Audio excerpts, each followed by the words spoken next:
ইয়াসের toxic নাকি জিতের কেউ বলে বিপ্লবী কেউ বলে ডাকাত, কোনটা এগিয়ে?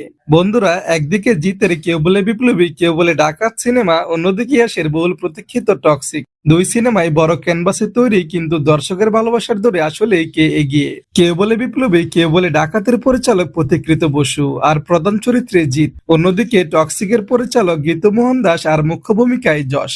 কিন্তু আসল পার্থক্যটা কোথায়? কেউ বলে বিপ্লবী কেউ বলে ডাকাতের গল্প আবর্তিত হয়েছে বিপ্লবী অনন্ত সিংহকে ঘিরে। স্বাধীনতার আগে চট্টগ্রামের বিপ্লবী আন্দোলন, মাস্টারদা সূর্য সেনের সঙ্গে সম্পর্ক, জেল দ্বীপান্তর, আর স্বাধীনতার পর একেবারে অন্য এক লড়াই।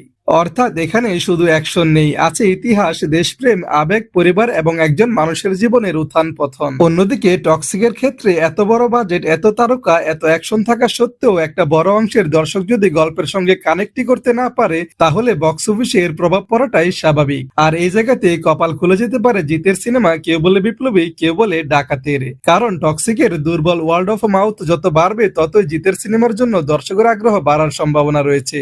আর আমার দৃঢ় বিশ্বাস, কলকাতার হলগুলোতে টক্সিক সিনেমার সকল শো কেউ বলে বিপ্লবী কেউ বলে ডাকাতকে দিয়ে দেওয়া হবে। শেষ পর্যন্ত প্রশ্ন একটাই, স্টার পাওয়ার জিতবে নাকি গল্প আর দর্শকের কানেকশন জিতবে? এই মুহূর্তে পাল্লা কিন্তু জিতের সিনেমার দিকেই বেশি ভারী। তাই আশা করি শেষ হাসিটা বাংলা সিনেমায় হাসবে, জিতই হাসবে, হাসবো আমরা যারা বাংলা সিনেমা প্রেমী আছি আমরা সবাই। ভিডিওটা ভালো লাগলে একটা লাইক দিয়েন, পাশে থাকার জন্য ধন্যবাদ।